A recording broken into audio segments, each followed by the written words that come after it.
Hello everyone and welcome to 3WideTV, tonight's broadcast of the Total Nonstop Racing 3WideTV Cup Series from the beautiful Chicagoland Speedway. I'm Peter Short, and alongside me for tonight's MaxGraphics.co 150 is none other than Bob Giaquinto. And Bob, great to be back here at Chicagoland Speedway. Unfortunately, the Cup Series in real life doesn't go here anymore, but this place always puts on a show. Going to be fun here for tonight's 3WideTV Cup presented by Schue's Lawn Service event.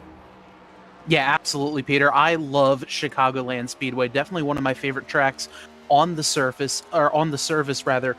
A lot of different lines that you could take going around this track. You could take the high line all the way up against the wall, but all the way down low is where these drivers are going to want to prefer tonight.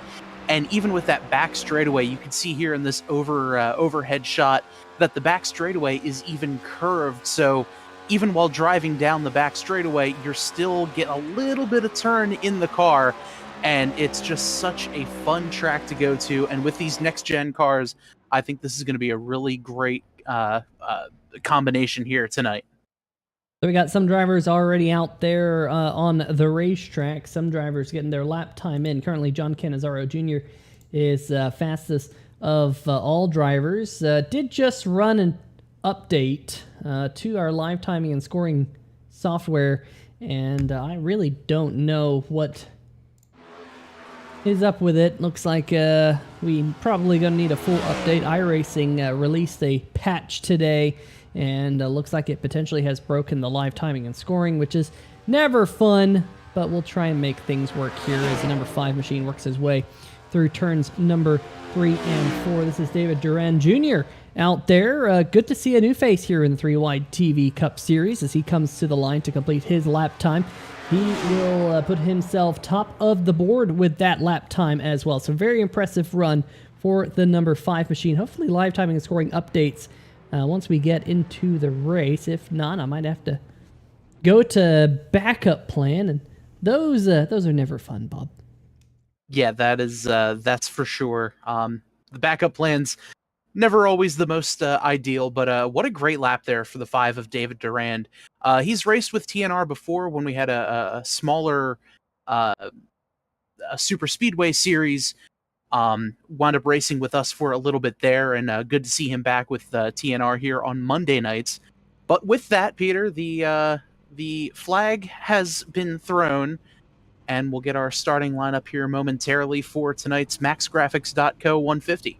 Yeah, looks like live timing scoring will work, so that's good news. Let's see if we can bring up that starting lineup, like you said there, Bob, courtesy of Schue's Lawn Care Service. Big shout out to them for sponsoring this season here in the Total Nonstop Racing League. On the pole for the MaxGraphics.co 150, David Duran with a 31.364 lap. John Cannizzaro Jr., the wild child, will be starting to his outside, just 39 thousandths of a second slower.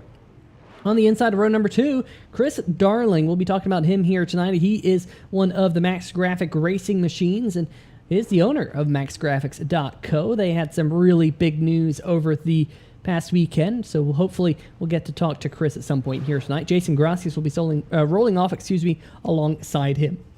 Derek Cook on the inside of row number 3. Great qualifying lap time for him. Jake Bustos as well will be starting along the outside.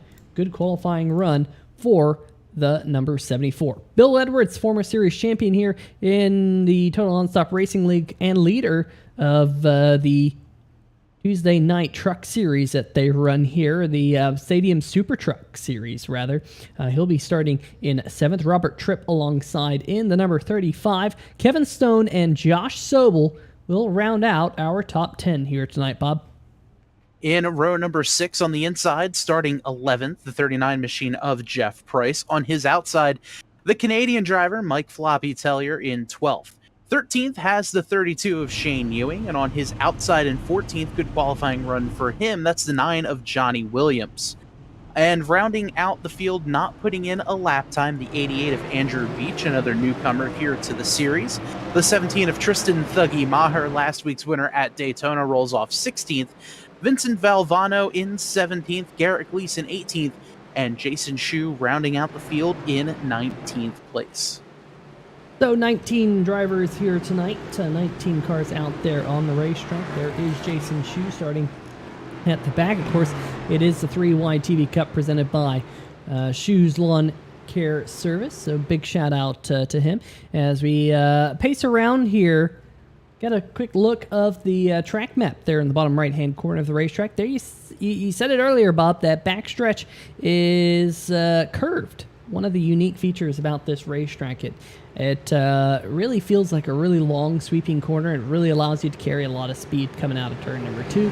Makes for a fun entry into turn number 3 with that wide arc. It definitely is one of my favorite racetracks. Quick look at the track temperature before we go green. Track temp at 133 degrees Fahrenheit. That is going to be hot. That's going to be slick for these drivers. Something they're going to have to contend with all night long. Pace car is going to head down on to pit road. Race is in the hands of the number 5 target machine of David Duran Jr. And green flag waves here for the first time here tonight on 3WideTV as number 5 gets us underway. Johnny Cannizzaro Jr. to his outside here as they head towards turn number 1, already 160 miles an hour. Yeah, good start there by Durand on the inside, but the 82 of Cannizzaro able to stick with him. However, coming out of turn number 2, you see Durand gets a better run off the corner, going to allow him to jump in front down this long curved back straightaway. Meanwhile, a little bit further back in the pack, that's the 35 of Robert Tripp. He's fallen back just a little bit, but still in this just giant gaggle of other cars. Tripp might have caught the wall a little bit, but we'll see here. Oh, the 74 Jake Bustos, he gets a little squirrely. At least I believe that was Bustos, got sideways there. That might have been 97 of Mike Tellier, but everyone looks no worse for wear as we're staying green.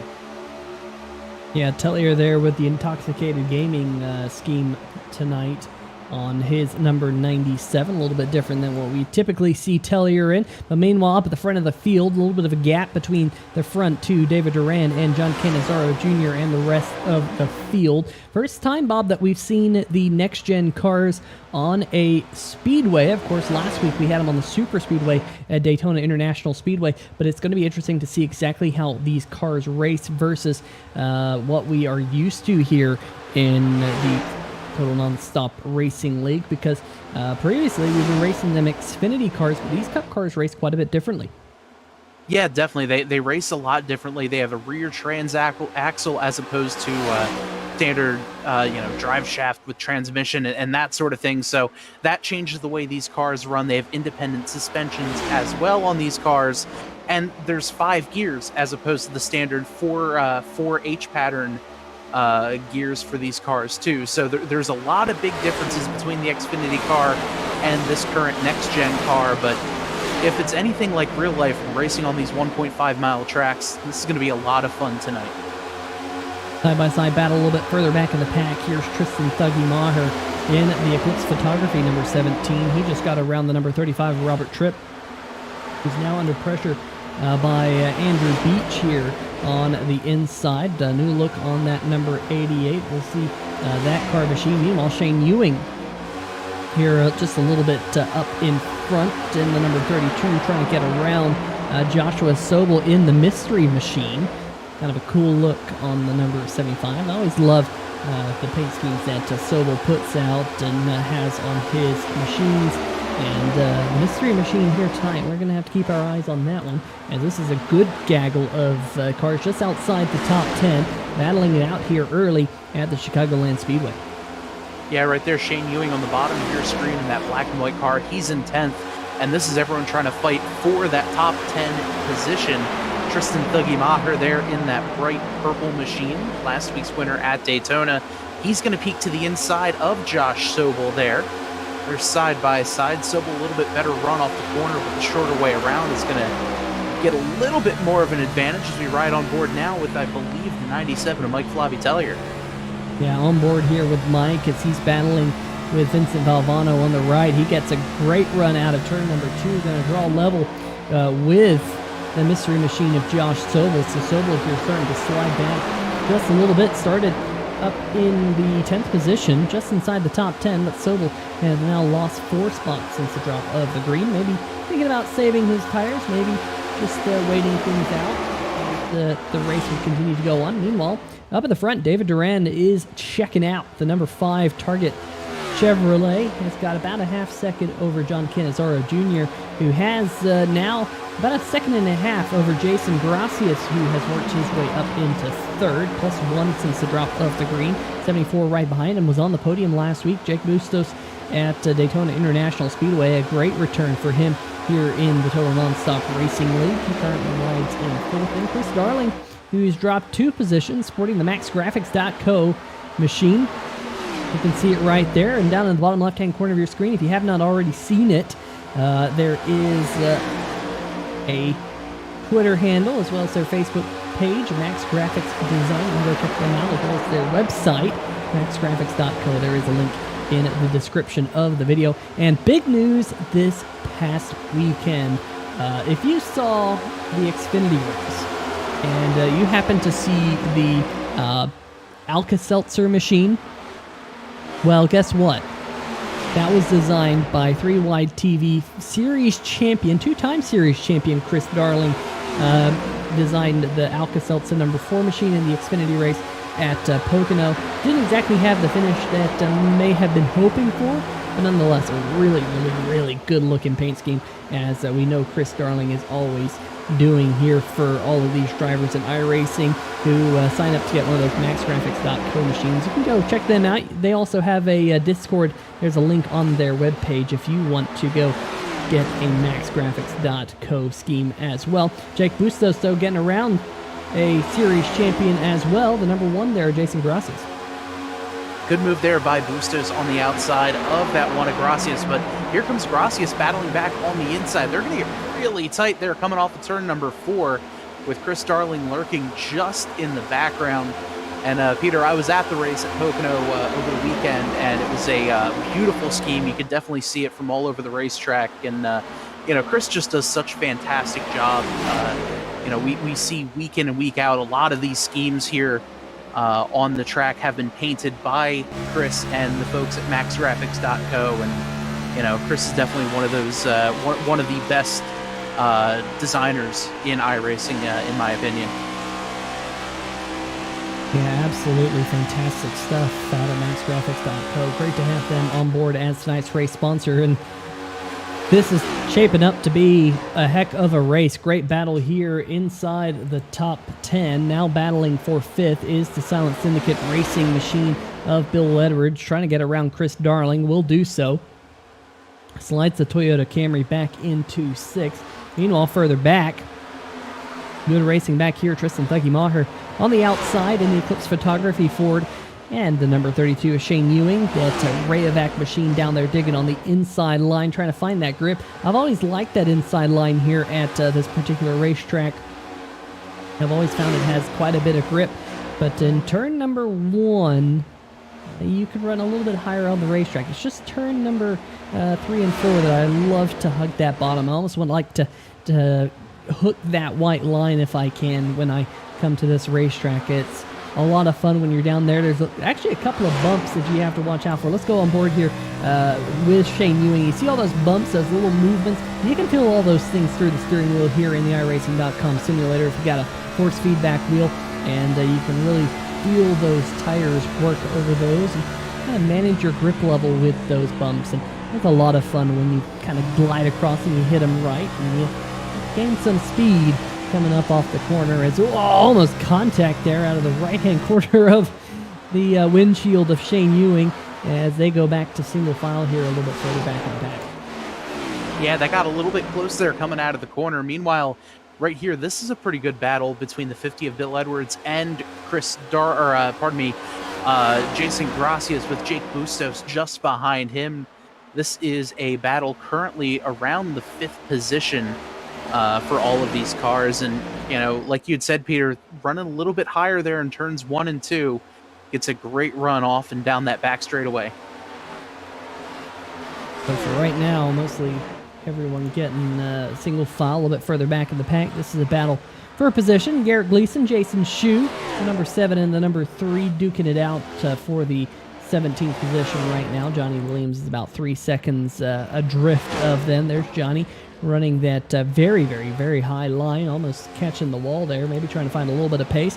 Meanwhile, Jeff Price in the Back Channel Productions, number 39, battling with Tristan Maher. Now Shane Ewing looking to the inside in his machine. Not able to do anything just yet. We'll continue to watch this battle, as it doesn't look like there's anything happening up front, side by side back here. If you're wondering where Shane Ewing and Jeff Price are out there on the racetrack, well, looks like Ewing going to take the 10th position. At least looked like he was favored to get that spot here in turn number 1 and 2, and does. Meanwhile, ahead of them, Kevin Stone side by side now with the 21.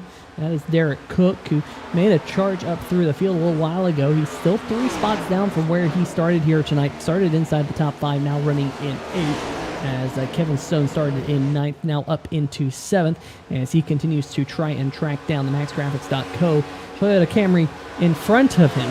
But one thing we have to talk about, Bob, is although we haven't seen any cautions yet here tonight, the TNR 3WideTV Cup Series does still have those stage break. That stage break here tonight coming out on lap number 30. The top 8 drivers do receive points, so we will wait to see those that caution flag come out here relatively soon. As out of the corner of my eye, look at this, Bob. The front 2 of Durand and Cannizzaro, they shot out of the field like a cannon.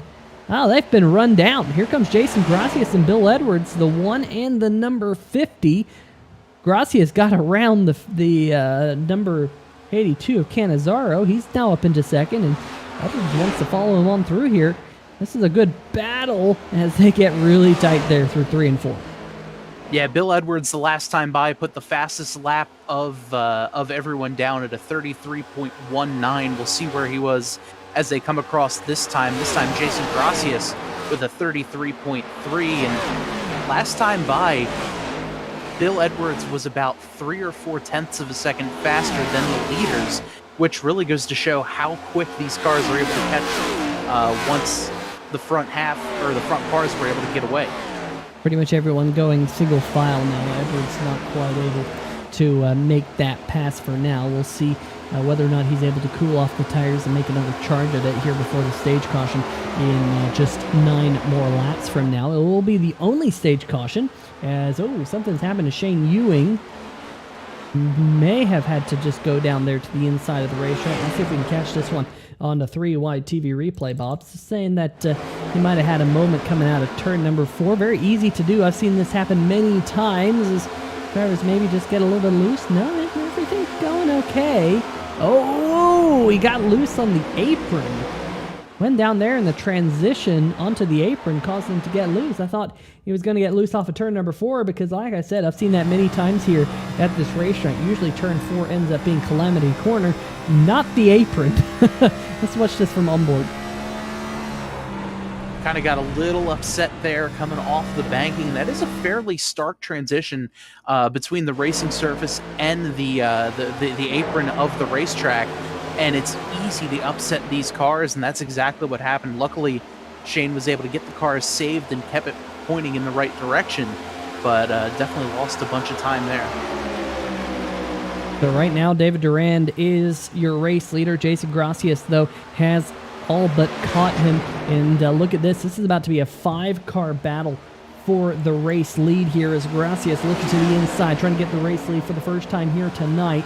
They're side by side down the backstretch with the one of Gracias on the inside. Look now, Bill Edwards, Jake Bustos on the graphic as well, as we have this 5-car battle. Durand a little bit slideways up there on the top side, keeps his foot in it. Cannizzaro trying to look up through the middle. We're 3 wide. We got just 6 more laps until the end of the first stage, when we'll be handing out points. Look at Bustos now. He's trying to figure out a way to go as David Durand here sliding back. He slid back to 3rd, but has Bill Edwards to his inside. Edwards gets loose coming out of turn number 2. He's going to have to back out of it. That will give the 74 of Bustos a run, as meanwhile up at the front, Cannizzaro Jr. says, hey, you know what? I was still saving a little bit of those tires, as we got side by side for the lead. Action all over the top 5 right now.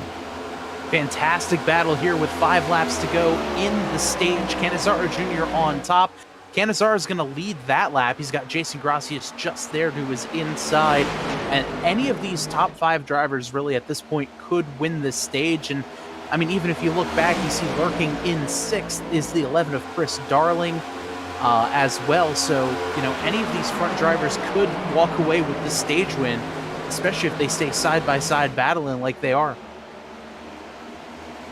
Yeah, great battle. Now the battle behind the front two. Gracia is finally able to scoot away just a little bit. And as I say that, Canizaro comes right back. I can't keep track of this battle. There's cars sideways in front of one another, side by side. Just great action here in the Total Nonstop Racing League, as they always put on. Big shout out to maxgraphics.co. Make sure you check out at Max Graphics Design as well. Follow them on Twitter and Facebook. I can officially say I follow them on both of those platforms myself, and you should do so too, as Gracias continues pushing to the inside. Just now 3 laps until the one and only stage caution that we have tonight. Go looking at the 3WideTV chat. If you're in the chat here tonight, Josh Sobel in the chat saying that he must have had a moment as, oh, what happened to Jason Gracias? Gracias and Durand. I look away at the chat for half a second. Bob, problems up at the front of the field. Big problems, as we see here, the one of Jason Gracias. This is all coming out of turn number 2. Just got a little bit sideways, came down the track, couldn't save it. And oh, wrong place, wrong time for the 5 of David Durand. And that'll bring out the yellow for the stage as well.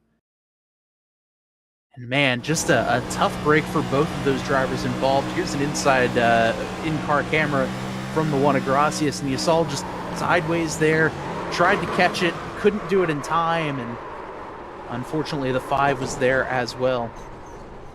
Yeah, and I have to say, I think if the 5 wasn't there, he might have caught that one. Here we go from the 3WideTV blimp. Let's get a look at this, as he just got loose coming off the corner. And man, I think if the 5 wouldn't have been there, he might have had a shot of saving it. But unfortunately, things happen really fast here, and that is going to be very difficult for our pole sitter as well as Jason Gracias. As we have drivers on pit road right now, Jeff Price. Something's happened to the number 39 machine. Let's see if we can catch that here on a 3WideTV replay. It was after the caution flag had already come out.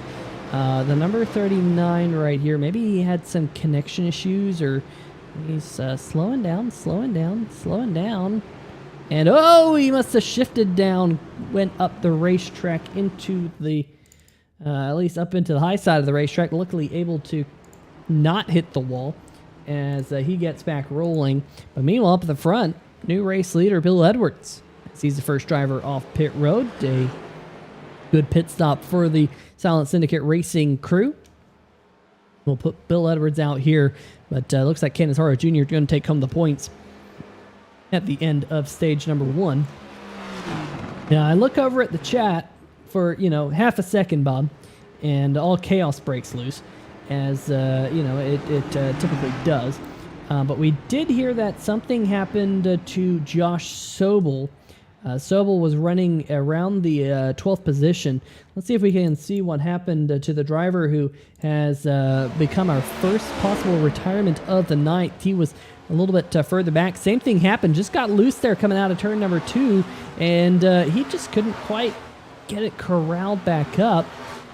Those rear tires just absolutely were overheated or something, and it became a little bit of a bucking bronco for him.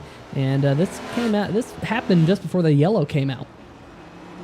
And that was one of those things where he might have been saved by the yellow if it weren't for that much damage. Taking a look at the chat as well, he says 8 minutes of required and 2 minutes of optional. And he said it just kind of jumped loose on him out of nowhere. And, we've seen the exit of turn 2 claim so many cars tonight alone. We saw Shane Ewing have an issue. Granted, that was down on the front straightaway. Jason Gracias recently, Josh Sobel as well. So, a lot of cars are kind of snappy loose coming out of turn 2, and that'll make for some interesting strategy calls as the race goes on. It definitely will make for some interesting strategy calls, just because, you know, we saw it happen to Sobel, we saw it happen to Gracias, both of which are very talented sim racers in their own right. I just wonder if we're going to start to see this trend around lap number 25 to 30, rear tires start to give way. The track, we said earlier, the track temperature is very high, which is going to cause a very slippery racetrack. As we bring up the graphic there, it's still sitting at a track temperature of 133 degrees Fahrenheit, which is the bottom number there on that right-hand side graphic. A track temperature, Bob, of over 90 degrees, in my opinion, can be a very greasy surface, and I think that's exactly what we're seeing here tonight in the Total Nonstop Racing League. But we want to thank... definitely. Oh, I was just going to say, I just want to thank all you folks in the chat. If you are in the chat, we want to hear from you. A little bit quiet in the chat here tonight, Bob. Go ahead. No, I was just going to say that, you know, the hotter the track temperature is, the slicker it's going to be. There's going to be a lot less grip, and, you know, these cars are going to be sliding more and more as the race goes on. Hotter tires as well will compound that issue, so, you know, these guys are going to have a long night ahead of them for just car control and riding the old four-wheel rodeo out there. And of course, like we mentioned earlier, this is the first time we have seen these new next-gen cars on a speedway, and that's what I've heard from a lot of the drivers, that they can snap loose on you very, very quickly, and they're very hard to get back underneath you. As a green flag comes out, the field in that Geico restart zone. Not an ad, but could be if Geico decided to sponsor the Total Nonstop Racing League. But meanwhile, going off into turn number 1 here, Silent Syndicate Racing, Chevy Camaro there on the inside. Bill Edwards, can he hold on to the lead? Cannizzaro with a full head of steam around the outside. Looks like he's going to take it. No, Edwards fights back as they head towards turn 3. Yeah, Edwards there on the inside slid up the track just a little bit. That's going to give a bit of an edge to the 82 and Cannizzaro. But as I say that, the shorter way around on the inside, Bill Edwards going to jump ahead there, and, well, he's not going to, he does actually get the lead, the lap led there, as he's going to bring the field all the way through turns 1 and 2. Yeah, great battle up at the front. Here comes Cannizzaro now looking back to the inside of Bill Edwards. Jake Bustos, remember, our third place finisher from Daytona International Speedway just 1 week ago, now looking for second, as Cannizzaro able to pull away just a little bit. Meanwhile, behind him, a little bit of a log jam as Chris Darling comes up in the back of Kevin Stone. Kristen Thuggy Maher in the 17 also in that group of drivers. It's heating up here, Bob. I'm wondering if these drivers realize that you got to jostle for position early. You got to make your passes because on the long run, things get just a little bit sketchy. Yeah, they're definitely going to get sketchy. Things are going to spread out a little bit more. Tires are going to be hot. There's way less grip. You got to go now while your tires are still cooled off, you know, while you still have a little bit more grip, and, you know, make as many positions up as possible. As we see here, Thuggy Maher thought about putting it 3 wide, thought better of it, as we have a good battle now between Kevin Stone and the 11 of Chris Darling. Yeah, Chris Darling on the inside, owner of Max Graphics Design. Make sure you check them out on Twitter and Facebook. The number 11, though, this, I have to say, this group doesn't look good. It looked like it was about to be a big wreck, as it still looks like it's about to be a big wreck. There might have been a little bit of contact there between the number 14 and the number 17. Bob, sometimes you can just feel it brewing. You can just feel that something's going to happen. Hopefully things settle down here. But that was a big moment there, as I think Maher had to check up to avoid contact with Kevin Stone there. Yeah, definitely, and I can sympathize with Tristan Maher there. Just, you know, had a great run, got passed by one car, another car, you know, tried to stick the nose in. Next thing you know, he's fallen back 3 or 4 spots. Seems to happen to me all the time whenever I'm out there on iRacing, but, you know, wound up falling back just a little bit. But here he comes now, trying to battle back on the high side. Yeah, some good battling here as well. That might have been a little bit of contact. Kevin Stone there side by side with Andrew Beach, making his series debut here tonight. He gets a big run around the outside Got back channel productions on the side of the number 88. His Chevy Camaro battling with Kevin Stone's number 14. Looks like a new look on the number 14 this season. I have to say I've always been a big fan of Kevin Stone's look. There is the RS Customs machine out of Mooresville, North Carolina, battling with the 88. Back channel production on the side of Beach's machine. Looks like Beach is going to be able to take that spot here as we work lap number 39, coming to lap number 40. Canizaro Jr. out front by about a full second over Jake Bustos. Shane Ewing now for the first time here, starting up into third. And Bob, this is an impressive run for the Rayovac Toyota Camry, because Shane started this race all the way back in 13th. Now he is up to third, by far the biggest mover in the field right now. Great job so far for Shane Ewing. Yeah, great run for him so far. And he's just been, having a very quiet race. It's like slicing his way up through the field, not making any crazy moves, avoiding trouble when it happens, and just having a very quiet and consistent night. And that's typically the MO for that 32 machine. And just tries to make his way through the field by the end of the night and try and keep it clean. If you can do both of those, you're usually doing a pretty good job. As we look at Kevin Stone currently riding in 5th in front of Andrew Beach. Bill Edwards, who started this run, remember, at the front of the field, Bob. He has now slid back to 7th. Tristan Thuggy Maher in 8th, and Derek Cook currently riding in 9th. Right behind Derek is our good friend Vincent Valvano. And behind Valvano, we got this battle. Mike Floppy Teller on the inside of Jeff Price. You see the number 1 of Jason Gracias, remember, involved in that accident. He is several laps down. Seems like he's not bad for speed, though. He currently, by my lifetime in the scoring, is sitting 2 laps behind the leaders, but he's actually going to try and dice things up a little bit. If he can get 2 lucky dogs here tonight, Gracias could get back on the lead lap, and by the looks of things, could potentially even contend. Of course, these new composite body next-gen machines, maybe they're a little bit tougher than what we're used to, as Jeff Price has a wiggle back behind. Kind of that death wiggle we've seen tonight out of turn 2. Yeah, that's another driver to have an issue coming out of turn 2. But, Peter, with the one of Jason Gracias, when he got and made that contact with the 5 of David Duran, that was all on the backside of his race car. So, not a whole lot of aero issues are going to be with the back of the car. Yes, they have a rear diffuser and that sort of thing, but it doesn't look like that damage is really affecting his car as much as we kind of thought it would. But meanwhile, up here, we've got a battle for third between the 32 of Shane Ewing and Chris Darling. Yeah, Darling hounding the number 32, at least for right now. Just about a 10th of a second separate those front 2. Garrett Gleason, before they drop the green flag, had the number 11 as his choice to win here tonight in the Max Graphics Designs 150 here on 3WideTV. In fact, if you do the math, I think it's actually a little bit longer than 150, but, just a little bit of math, no big deal. It's only, I think, 7.5 miles longer, so maybe it's the 157.5, not sure.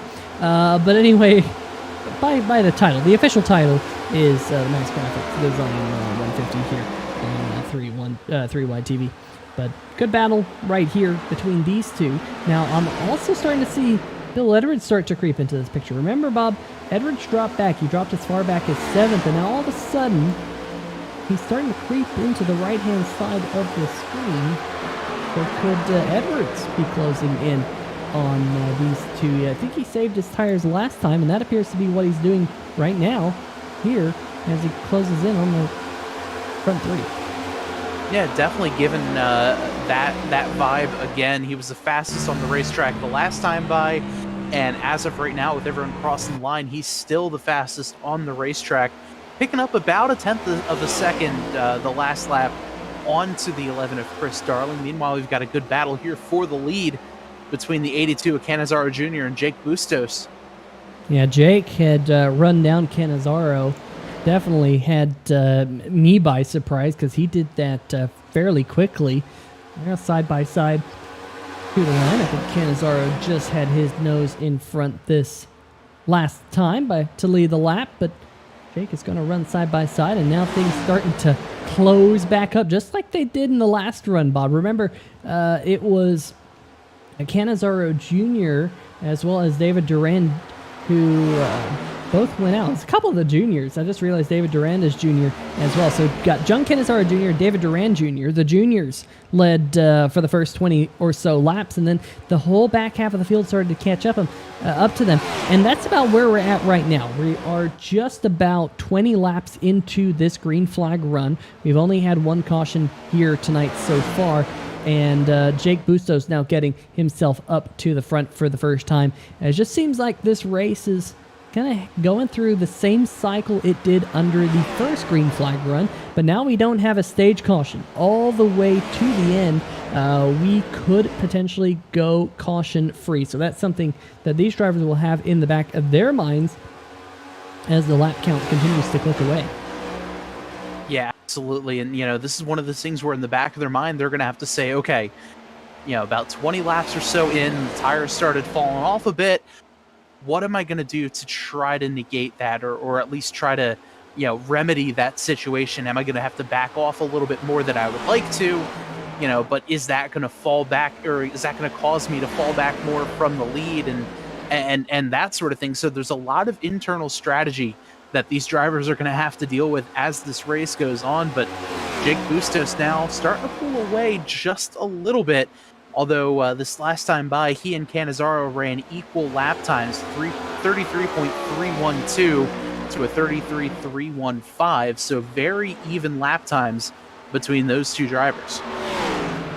Of course, we want to look a little bit further back in the field. Don't always want to highlight those at the front, because sometimes those in the back have equally as good battles. Here's Johnny Williams and Robert Tripp side by side, or were side by side back for the 14th position. Looks like Williams will take that spot for now, so we will focus back up towards the point as Bustos has about a tenth of a second between himself and Cannizzaro, then another couple tenths back to Shane Ewing, and we saw on the graphic just sneaking into the picture is Bill Edwards in the number 50.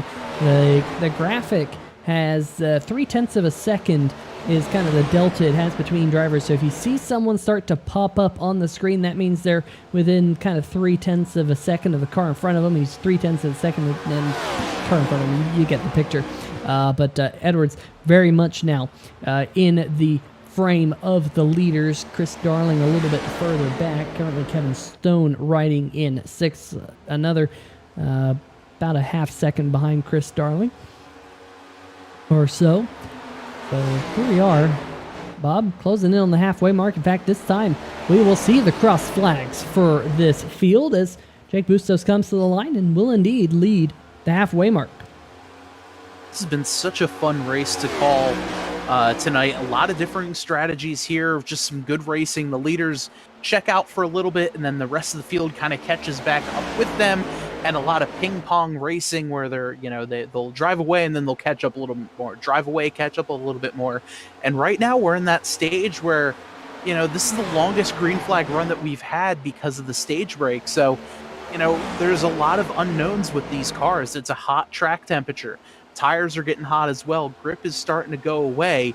And we may see some movers and shakers out there on the track. We see Bustos now. He's been leading for a few laps. Cannizzaro Jr. was just leading. Look for Bill Edwards to try to make a charge here. He's already up into 30. He's gotten around the 32 of Shane Ewing. So has the 11 of Chris Darling. So did Darling. Ewing's able to get back around him. So look for these drivers here to start making a charge up towards the front and lead a couple of laps here as these laps tick down. Yeah, and Darling is creeping towards the front of the field as well as we complete lap number 55 here tonight as a scheduled 105. You can, of course, keep track of your favorite driver up at the top of the screen. Good battle a little bit further back here between Derek Cook, Andrew Beach, and Mike Floppy Tellier. They only have a few tenths of a second separating each of them. So really, you got to keep your eye on the ticker right now, Bob, because things happen in a hurry. And speaking of things happening in a hurry, things happening in too much of a hurry for the Canadian driver here, Mike Floppy Tellier, as he almost went around in front of Garrett Gleason. Green flag continues to stay out as he finally gets it woed up. But Bob, let's see if Tellier got the turn 2 death wiggle as well.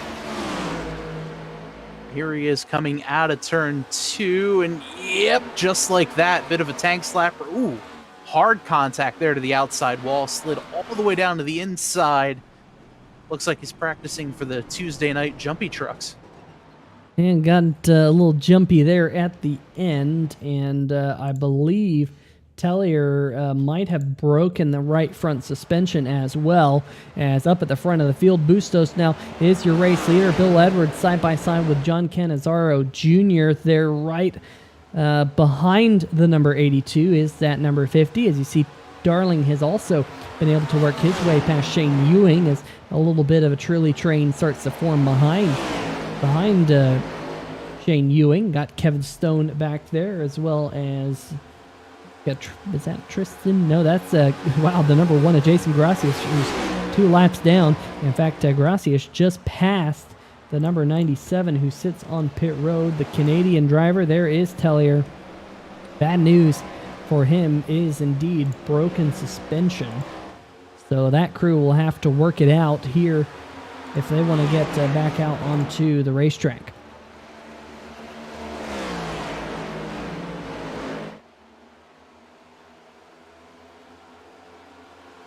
So we're continuing to click laps away here on 3WideTV and the MaxGraphics.co 150. Max Graphics Design. If you're just now joining us for the first time here tonight, Chris Darling is Mr. Max Graphics himself, and right there in the field here tonight, got BeerStreetJournal.com there on the number 11, as well as his Max Graphics logo. And if you watched the Xfinity race this past weekend, well, you will know that, well, maybe you probably wouldn't know, unless you keep up with Max Graphics, that is, on Facebook and Twitter at Max Graphics Design, that Chris Darling actually designed the number 4 Alka-Seltzer machine that raced in the Xfinity race. So very cool to see that happen to a former Total Nonstop Racing League Series champion, no less.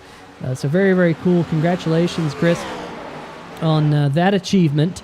We know that Garrett Gleason, who is in the field here tonight, the number 7, he actually designed a few of Robbie Gordon's paint schemes back now about 15 years ago or so.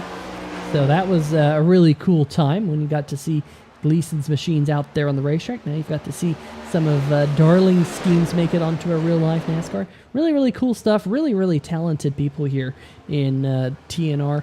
And as you can tell, very talented on the racetrack as well, as we've only seen one caution tonight. That's for sure. Some great racing overall, and some really talented drivers out there too. Not to mention JD Laird, who has raced with us in the past.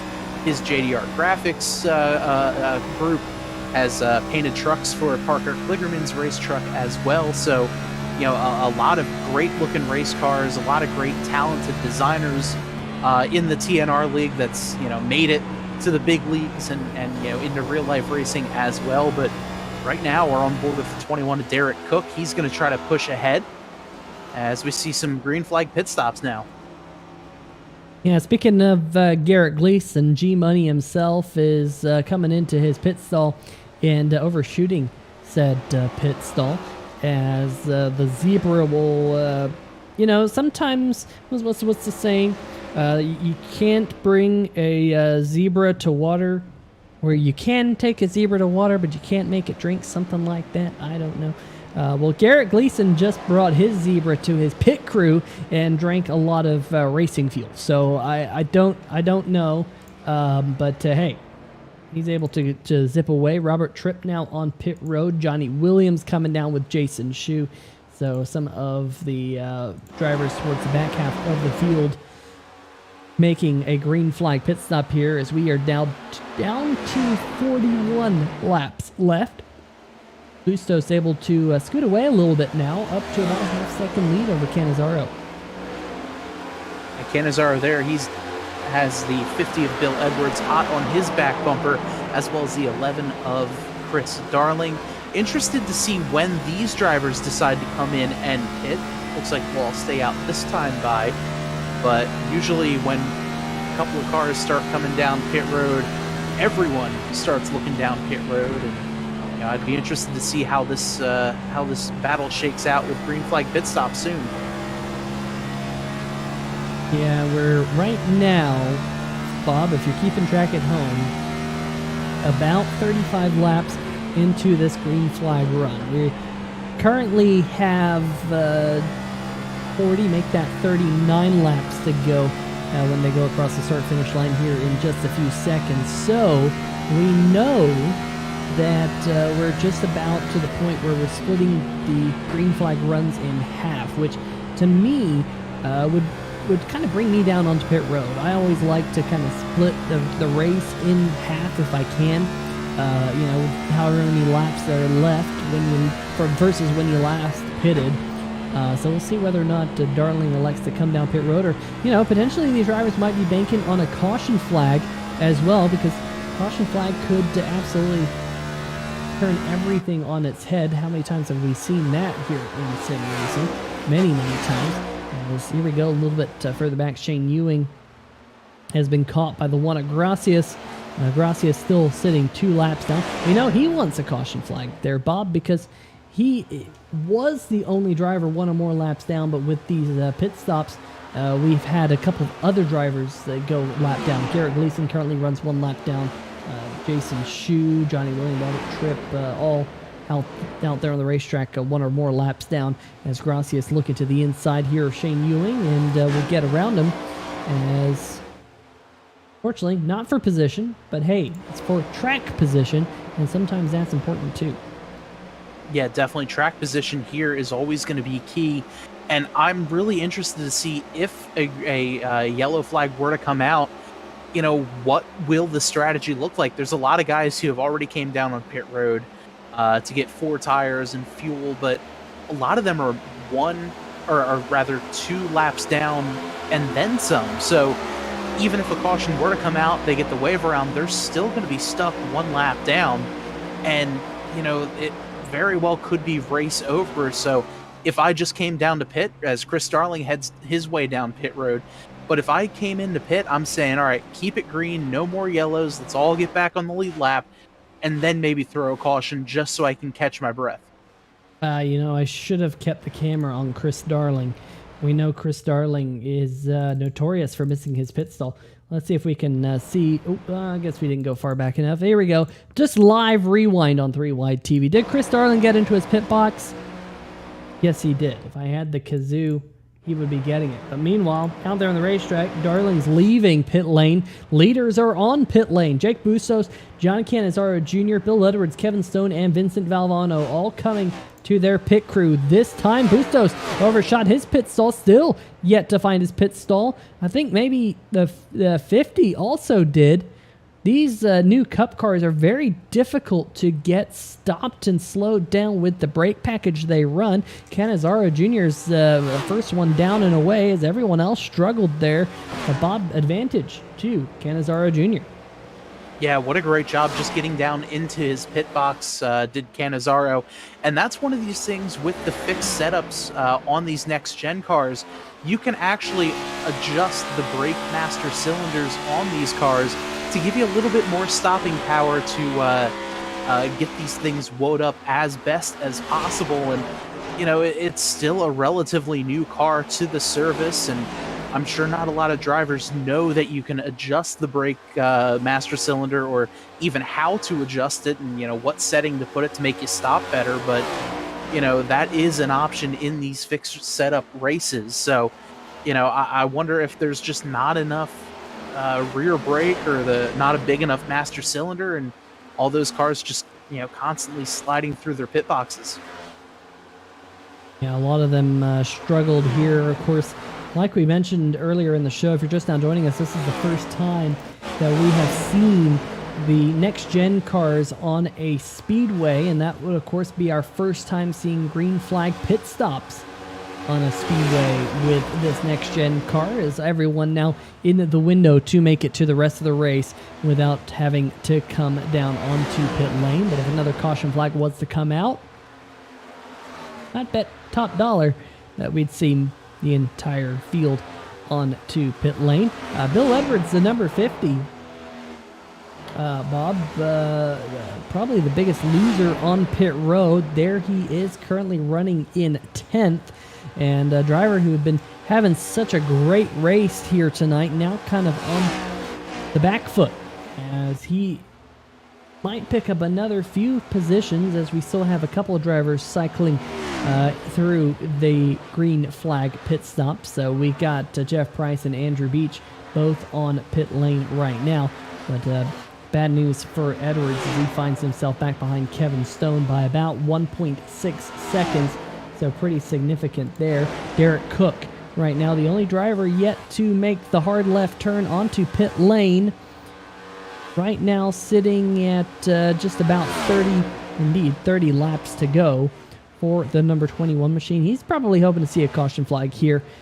If he gets that caution, he could be in a good position, but at least for right now, he is waiting a long time to make his way on down pit road. Yeah, I feel like at this point, everyone else has gotten their tires. Everyone else has filled up for fuel. They're good to go for the rest of the race. If I'm Derek Cook, I feel like, the strategy is right now, okay, I missed my window to come down and stay with the rest of the leaders while coming down to pit. Now I'm just going to ride. I know a lot of cars, they're old tires, not as much grip right now. Turn 2 has been treacherous. Maybe I'll stay out a little bit longer. Hope that someone, on a different tire strategy gets loose coming out of turn 2. They spin it around, cause a wreck, and I get the yellow, and I get to, maintain the lead. But right now may not be the best option, as everyone on track 3 seconds faster per lap than Derek Cook was that time by. Yeah, they're closing in on Derek Cook in an absolute hurry. Shane Ewing, fastest driver on the racetrack last time by, in fact, turned the fastest lap of the race out of anyone, a 31.50. Great lap there out of Shane Ewing. He finds himself about 5 seconds behind this battle, which would be for the race lead once Derek Cook finally makes that left turn onto pit lane. And well, as I say that, here comes Derek Cook right there to the yellow cones.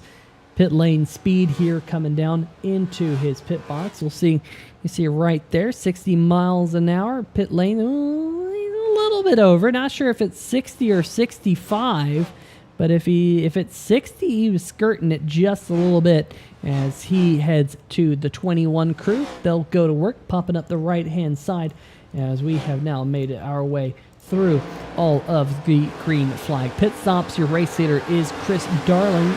Garrett Gleason's pick to win here tonight was the number 11.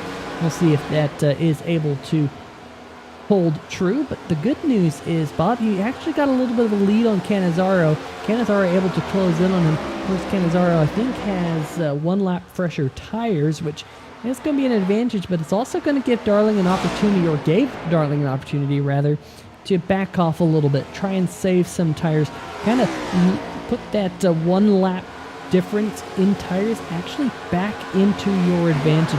Very easy to burn up tires, and we've seen Cannizzaro do that here tonight, Bob.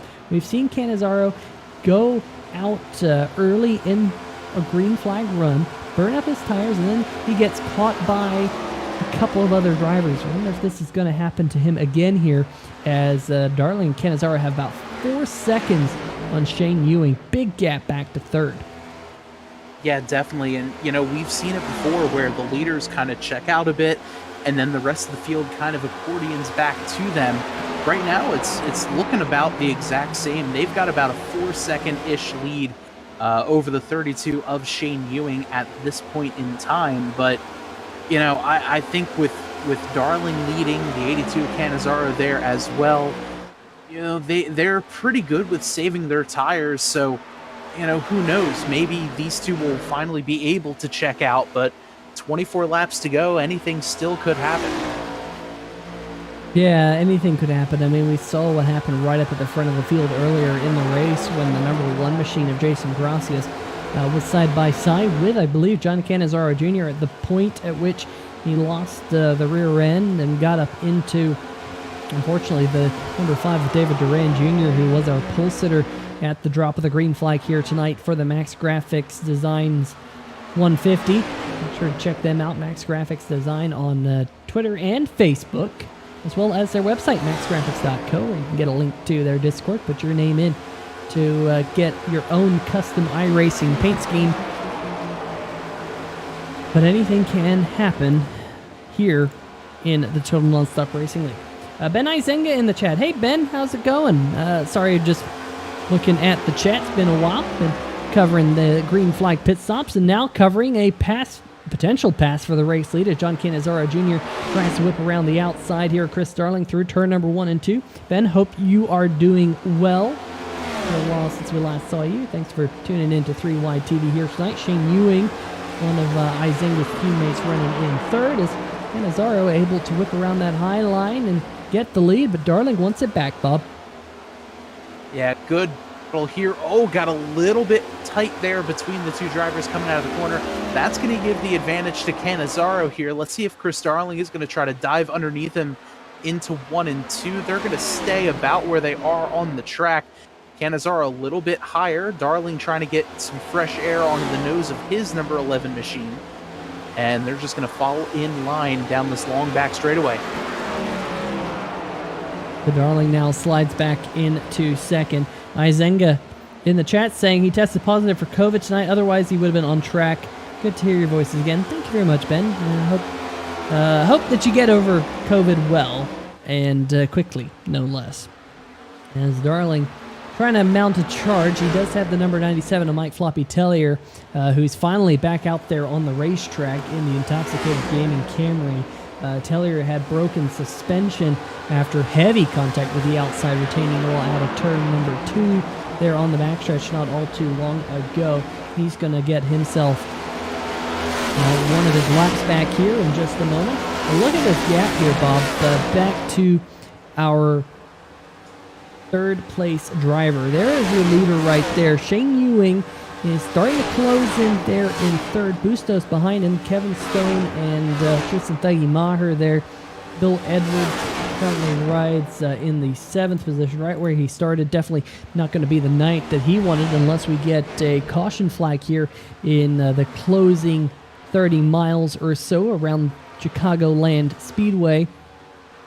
A little bit of a gap for him. But let's see if we can monitor this gap between right now Cannizzaro Jr. and Shane Ewing, because this is going to be a little bit interesting. Over the last 3 laps, Ewing is actually a little bit slower than our race leader Cannizzaro, but if you compare Ewing's lap time to Darling's, we'll do that right here. Ewing's catching about 3/10 of a second, well, down to about 2/10 of a second that last time by, but Ewing is starting to close on the Max Graphics.co machine. Bad news is he's got Jake Bustos right behind him, breathing down the rear spoiler of his Toyota Camry.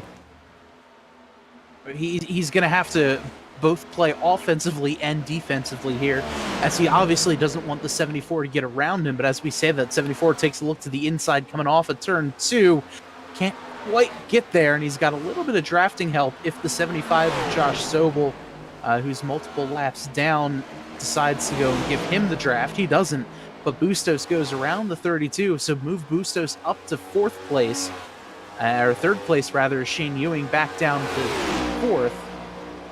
And this is shaping up to be a pretty good battle, but if they want to catch the leaders, they might just have to work together as opposed to fighting for the position here.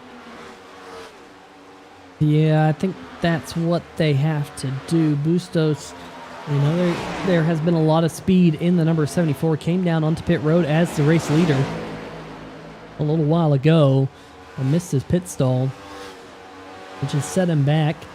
Currently riding about 3.2 seconds behind the race lead. 15 laps ago. There is quite a bit of time, but also a pretty big gap too our current race leader, the wild child, John Cannizzaro Jr. Chris Darling is about 1.4 seconds up the road, definitely within range, especially with the lap times that Bustos is currently knocking out. About a tenth of a second or so faster than Chris Darling. Let's see what it's like at the line this time by Chris Darling. Gonna run a 33.47 to Bustos' 33.24, so yeah, about 2.5 tenths of a second to Bustos. So he's definitely going to close in on Darling, in my opinion, before the end of the race. We'll see if that holds true here as he starts to check out on the number 32 back behind him. Tristan Thuggy Maher is starting to close in on the number 14 in front of him, of Kevin Stone. Could be a battle for the top 5. Meanwhile, even further back, Jeff Price and Vincent Valvano are starting to close in on one another. That would be a battle for the 8th position as Price has, oh my goodness, Price really having connection issues there. In fact, not sure if he blinked out there, Bob. I don't know, something else might have happened as he lost a lot of time on Vincent Valvano. Yeah, I'm not really sure what happened there. It looks like it was a combination of connection loss as well as loss of traction, as might have came down across the banking down onto the flat of the apron. That shot him back up the racetrack, and luckily no one was there between he and the wall. Otherwise, that could have been disastrous. So number 39 of Jeff Price slides back a little bit. Here is a battle for the top 5 between the number 14 of Kevin Stone and Tristan Thuggy Maher. Maher has picked up 10 spots since the drop of the green flag here tonight. Is currently our biggest mover of the race. Shane Ewing has picked up 9 positions since the drop of the green flag. So Ewing has done a really good job of starting further back, slowly chugging his way forward. Same thing here now with Maher, as Maher, if he can break into the top 5, that will be plus 11 since the drop of the green flag. I don't even think Maher got a lap time in qualifying here at the top of the show. But nonetheless, Bob, great battle between a couple of really good drivers, and hopefully Kevin Stone can start to have some good luck here in the Total Nonstop Racing League. Of course, that'll probably be the kiss of death. He'll probably wreck right here coming out of turn number 2, something like that. But Kevin Stone, he's needed some good runs here, and looks like he's putting on a good one here tonight. Yeah, definitely. He's one of those drivers that is always running up at the front of the field.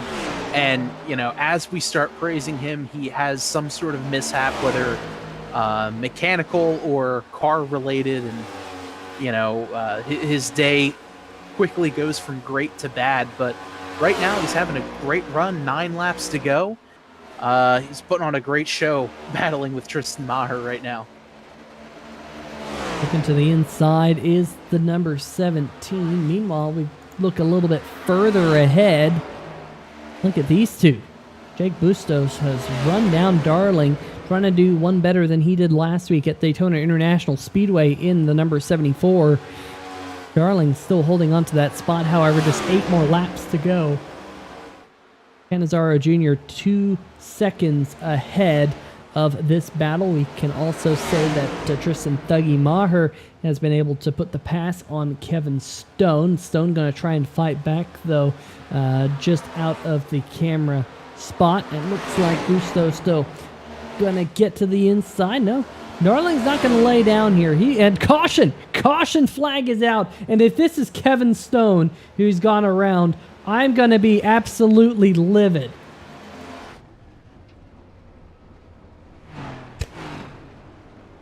It's Kevin Stone. I'm at a loss for words. I'm genuinely speechless. Well, let's see what happened to Kevin Stone. I just need to shut up. Kevin, see, guy's got no luck. Oh my goodness. They're going to have to back this one up a little bit. We're going to have to back this one up a little bit more.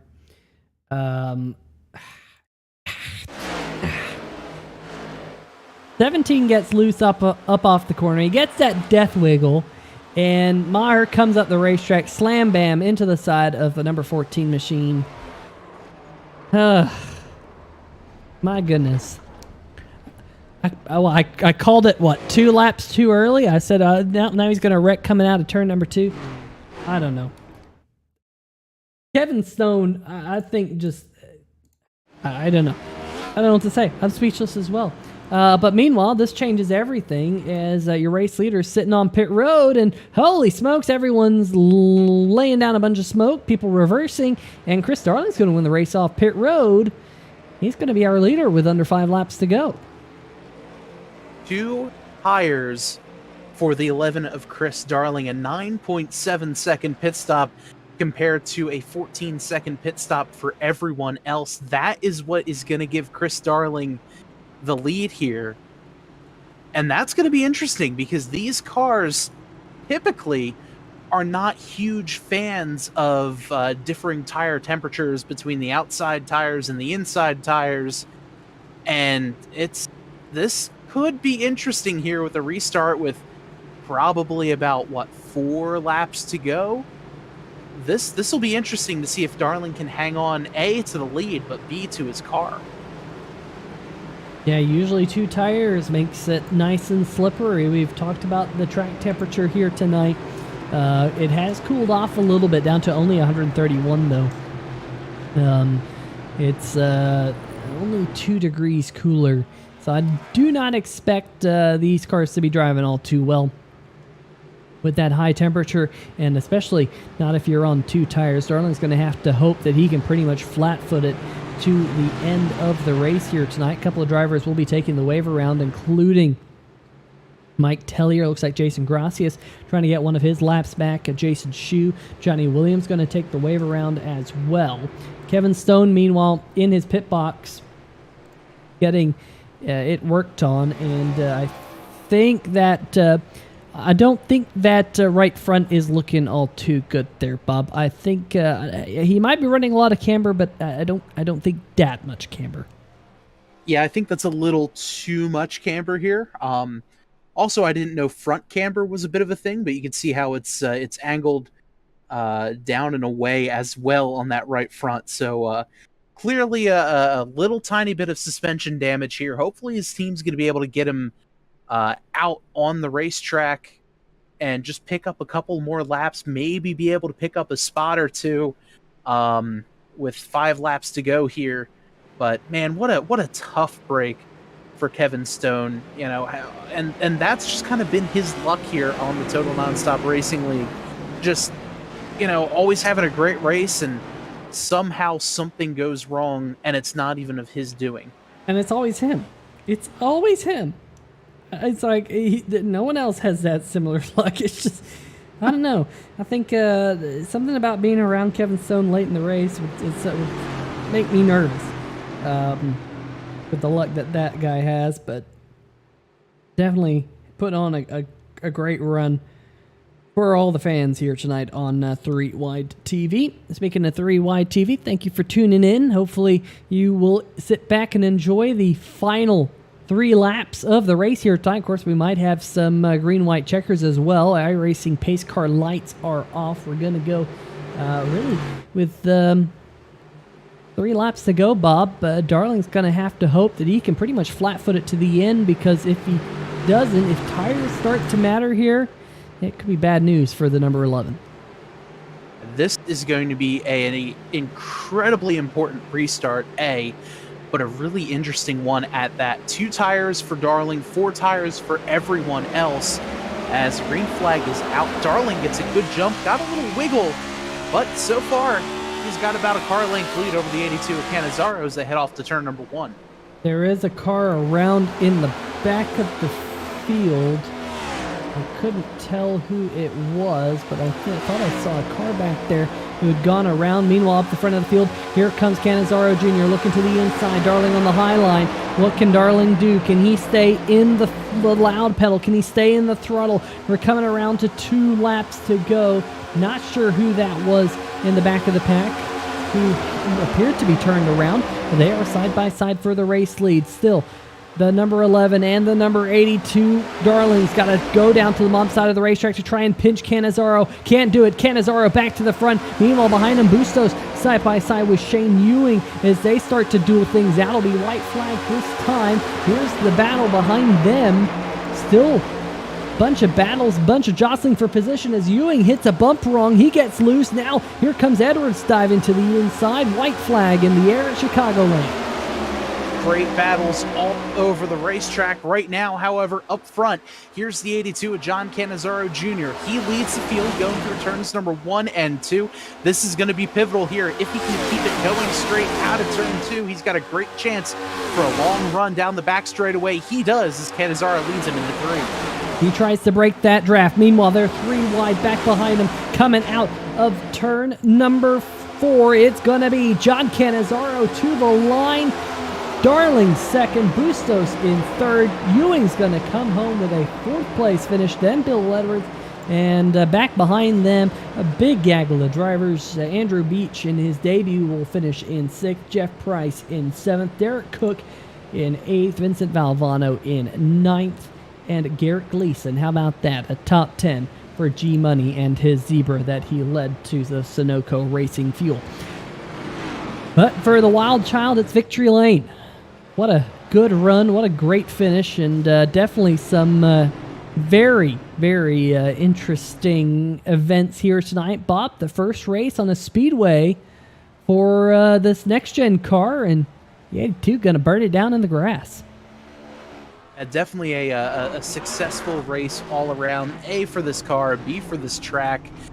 Just so much fun. I really genuinely do miss Chicagoland in real life and here on the iRacing service. So great to see it getting used. But what a fantastic race for all of those involved, and a good run there for the 82 of Cannizzaro. So there, number 82 is going to burn it down here on the front stretch for all of the virtual fans. And of course, we're going to get some 3WideTV interviews lined up for you here on the channel. Always love talking to our top 3 finishers here tonight, Bustos, Darling, and Cannizzaro. Gonna be a lot of fun to hear what all they have to say here. So we'll get each one of them down here into our waiting room. Pretty much all of them are in one big room all together here. And let's see, where's Bustos? There he is. Bob, why don't you take it away here tonight with tonight's 3rd place finisher, Jake Bustos.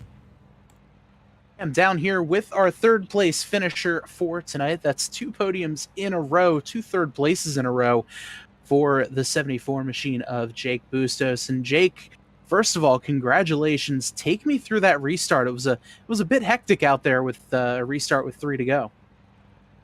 Yeah, the 82 and the 32 were super good on short runs, so I knew they were going to be a force. And Chris out there on 2 tires, I didn't know what was going to happen, and I didn't put fuel in it on that last restart. I only put 4 tires on it, and I got into 1 and I just pushed a little bit, and that allowed Shane to get in front of me. But luckily, I was able to get back around him, and I mean, it was just everyone was driving as hard as they could and just couldn't get back to him. But congratulations on John on the win.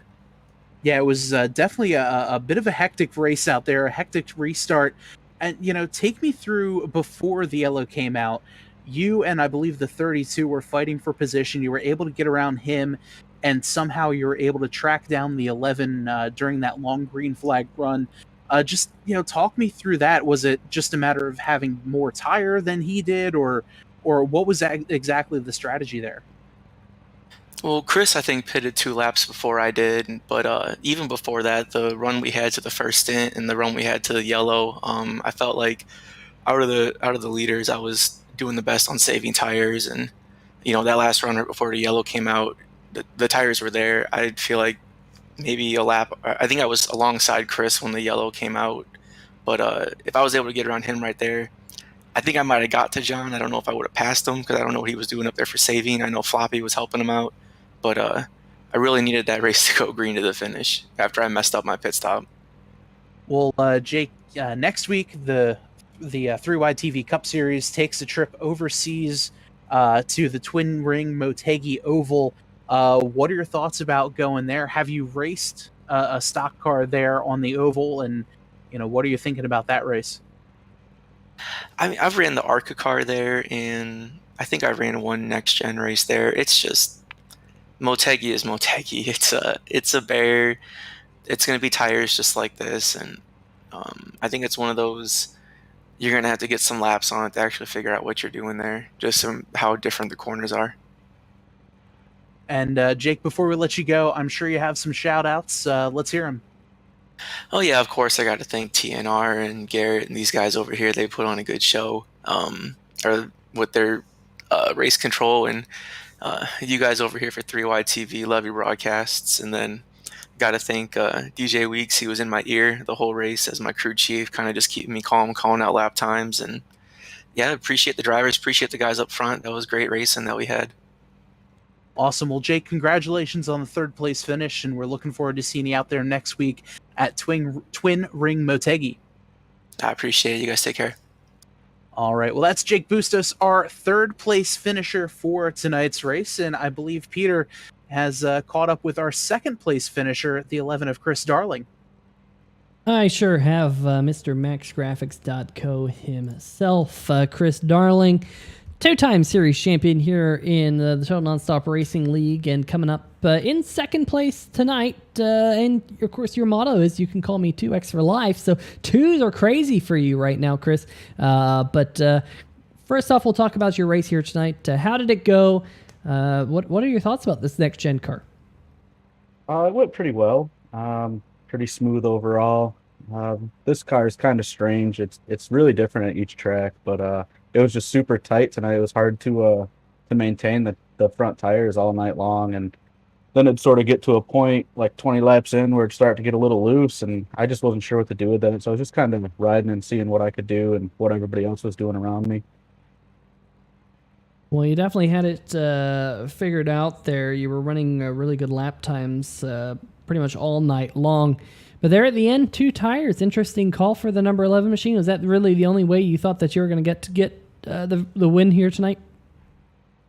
I wasn't really sure if I was going to be able to keep up with John on 4, and a new car. I just wanted to see what the 2 tires was going to do, and surprisingly, it stuck. I went into turn 1 and 2 on those 2 tires, and I didn't give it full throttle. And honestly, looking back, I think I could have, and if I would have kept John behind me, I might have been able to hold him off for the win.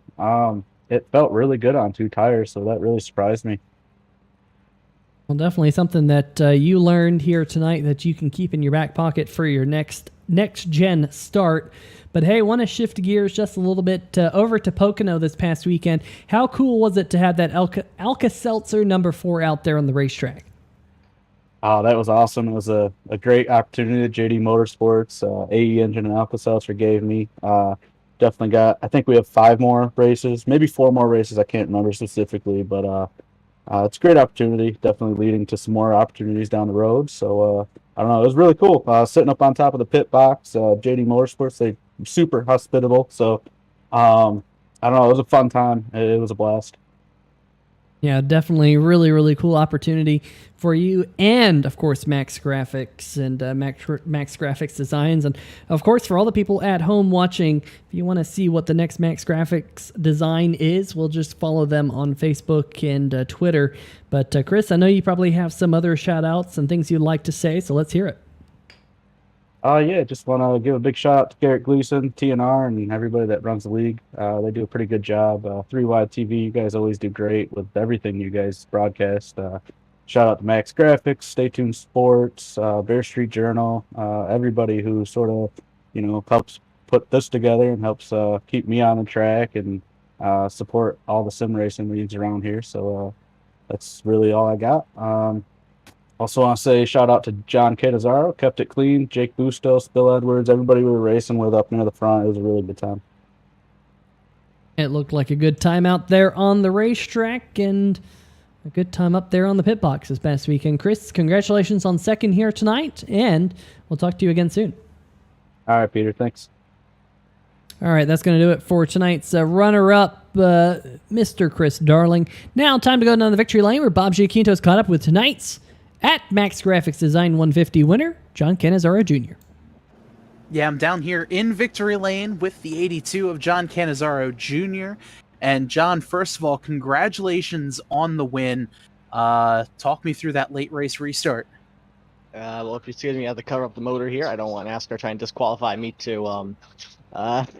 Besides that, I think this was probably one of the oddest races I've ever ran. I don't know these cars very well. I did not have high expectations. I went through practice blind. I had no idea what I was changing, no idea what this car was going to do. We got out into the race, and about 11 laps in, I was pretty decent. I could hang with everybody. Then after that, I'd fall back, and then like 10 laps later, I'd be even again. I'd be able to drive back up to the front, pass people, and it's all weird. It's a big learning curve for me in these cars, and I think other than that, I wish I could thank Mike Teller. He would have pushed me to the win if we didn't get that caution. So I think a great race overall, and we'll see what happens. Yeah, and you talked about the tire fall off. I don't even know if you can call it fall off, if you will, but how did you wind up managing that as the race ran on? Because we saw in that opening stint before the stage, you and the 5 of Duran were able to pull away, and then everyone else kind of accordioned their way back to you, and then you started pulling away a little bit more. Was that just tire heat or tire conservation, or what was kind of happening there? I think that was just a bit of us driving hard then saving, and then they were saving and then driving hard to come back up to us, and then it just evened off after that. Then everybody was even with each other. We both had destroyed tires. I came down pit road, and my right front was 60, 60, and a 99. The outside wasn't wearing at all. So I think it evened off. One of us was pushing and saving, the other one was saving and pushing. All right, and next week the series goes to the Twin Ring Motegi Oval, a flat mile and change racetrack. What are your thoughts there? Does it fit your driving style at all? Tell me about that. I've driven on it once in a test session. I don't own the track, so I can't really say how I'm going to fare, but we'll see what happens come next week. All right, and John, before we let you go, I'm sure you have some shout-outs for us. Let's hear them. My father, I was texting him yesterday. He's excited to see me win. He's working on his license. Maybe we'll see him in here by the end of the year, maybe next year. Stay Tuned Sports, obviously, lets me run this really cool-looking car. Everybody loves Davey Allison, all right? He's a great guy, though. I'm glad to see him racing with us now. He's a pretty fun guy to hang around with. He's still learning, so maybe we'll have to rub some luck off on him. And Sim Shots, all those guys are great, too. JT, unfortunately, he wasn't out here with us, and you guys put on the broadcast. Pretty fun.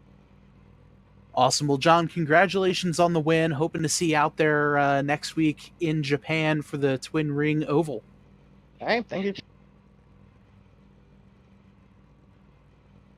All right, well, that's going to do it for our post-race interviews here tonight at Chicagoland Speedway with John Cannizzaro Jr. taking home the dub here. Let's bring up tonight's final race results for everyone back at home. Taking home the win, John Cannizzaro Jr., like we had just mentioned. Finishing in second, Chris Darling. Jake Bustos with back-to-back podiums finishing in third. Shane Ewing, great run for the Dizzy Motorsports, number 32 in fourth. Bill Edwards rounding out our top 5. Andrew Beach in the 88 coming home in sixth. Good debut for him. Jeff Price in seventh in the number 39. Derek Cook, kind of a quiet night for Cook, but had some good racing out there. Seemed like he was involved in action more than once, finishing in 8th. Vincent Valvano in 9th, and Garrett Gleason rounding out our 10 there. Bob?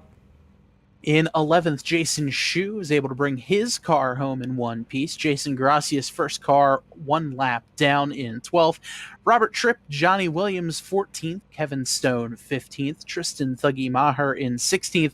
Josh Sobel, 17th. Mike Floppy Tellier in 18th. And rounding out the field, the pole sitter after coming into some contact there on lap number 29, David Duran will round out the field in 19th.